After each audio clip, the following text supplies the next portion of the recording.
In the segregated South of the 1950s, African Americans faced daily injustices. Public spaces were divided by race, and the doctrine of separate but equal prevailed. On December 1st, 1955, in Montgomery, Alabama, became the pivotal moment of the American Civil Rights Movement. In refusing to give up her seat on a segregated Montgomery bus in 1955, Rosa Parks ignited a turning point in American history that sparked the Montgomery bus boycott, galvanized the modern civil rights movement, and challenged the legal foundations of racial segregation. Her courageous act of civil disobedience transformed her from a quiet activist into a national symbol of resistance, illustrating how one's individual stand against injustice can create lasting change and redefine the struggle for equality in the United States. Rosa Louise McCauley was born on February 4th in 1933 in Tuskegee, Alabama, raised by her mother Leona, a teacher, and her father James, a carpenter. Rosa grew up in a racially segregated society. She attended the Montgomery Industrial School for Girls, where she was taught the value of self-worth and dignity. Long before her famous protest, Rosa Parks was deeply involved in the fight for civil rights. In the early 1940s, she joined the National Association for the Advancement of Colored People. Serving as the secretary of the Montgomery chapter, her work focused on documenting and challenging racial injustices, especially cases of racial violence and discrimination. On one evening of December 1st, 1955, Rosa Parks boarded a Montgomery City bus after a long day of work. She took a seat on the colored section. As the bus filled, the driver demanded that she, along with other black passengers, relinquish their seats for white riders. Rosa refused. News of Rosa Parks' arrest spread rapidly. The black community in Montgomery, recognizing the border implications, organized a bus boycott. For 381 days, thousands walked miles, organized carpools, and endured hardships to protest segregated buses. This collective act of responsibility showcased the power of unified, peaceful protests. What immediate results do you hope to achieve? Well, we hope to achieve equal rights as any human being deserves. That's what we are working for. What do you think the prospects are for achieving that goal? I think we'll be successful if we continue. Her arrest that evening was not just about a bus seat.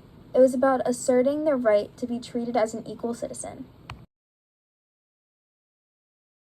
Many people wrongly believe that Rosa Parks was simply a tired seamstress who acted spontaneously. In truth, her action was strategic and rooted in years of activism. She was chosen deliberately from the NAACP to challenge the bus segregation law due to her impeccable character and strong reputation in the community. The boycott led to a landmark Supreme Court decision declaring the bus segregation unconstitutional. This victory was a testament to the community's resilience and Rosa Parks' pivotal role. Her individual act of defiance underscored the responsibility of citizens that had to challenge unjust laws and the rights that they possessed to demand equality. I had been active much further back than 1954. I had been working with the NAACP since 1943. Between 85 and I think 90% of the patronage of the buses were black people, because while there were some white people who used the buses, they were very much in the minority.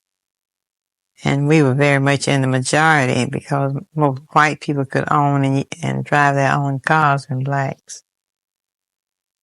Well, there was nothing different about that day because, as I said before, I from time to time had some confrontation with bus drivers. But the difference that made that this driver decided to have me arrested, the front seats were occupied and there's one man, a white man, standing. And at this point, the driver asked us to stand up and let him have those seats. And when none of us moved at his first words, he said, "Y'all make it light on yourselves and let me have those seats." He asked me if I was going to stand up. I told him, no, I'm not. And he said, well, if you don't stand up, I'm going to have you call the policeman and have you arrested. I said, you may do that. And he did get off the bus and stayed for a few minutes, and I still sat where I was. And when two policemen came on the bus, the driver pointed me out, and he said that he needed the seats. And the other three stood, but that one, he just said that one would not. And when the policeman approached me, one of them spoke and asked me if the driver had asked me to stand. I said, yes. He said, why don't you stand up? I said, I don't think I should have to stand up. And I asked him, I said, why do you push us around? He said, I do not know, but the law is a law and you're under arrest. Facing continuous threats in Montgomery, Rosa Parks moved to Detroit in 1957. There, she continued her activism working with Congressman John Conyers, supporting issues like affordable housing and the racial equality in education. Her commitment to civil rights was extended well beyond the bus boycott.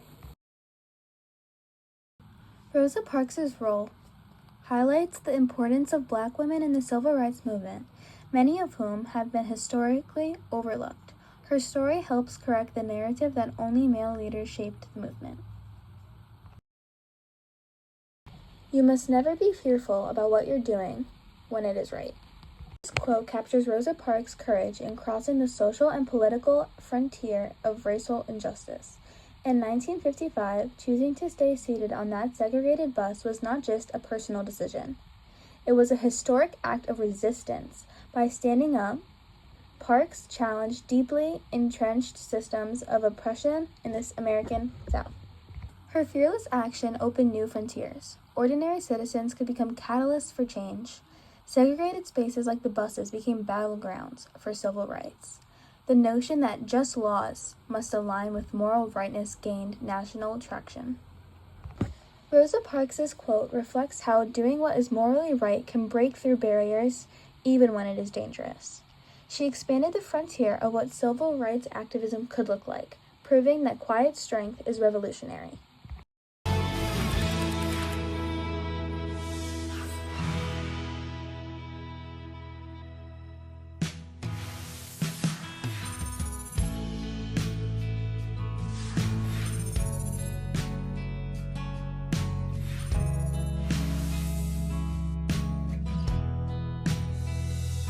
I did not want to be treated in this manner.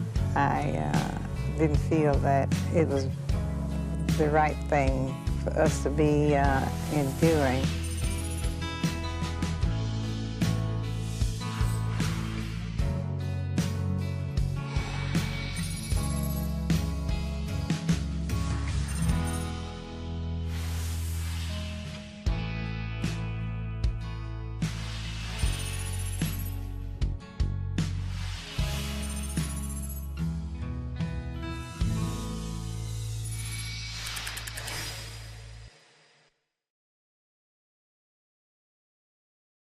Rosa Parks received numerous accolades, including the Presidential Medal of Freedom and the Congressional Gold Medal.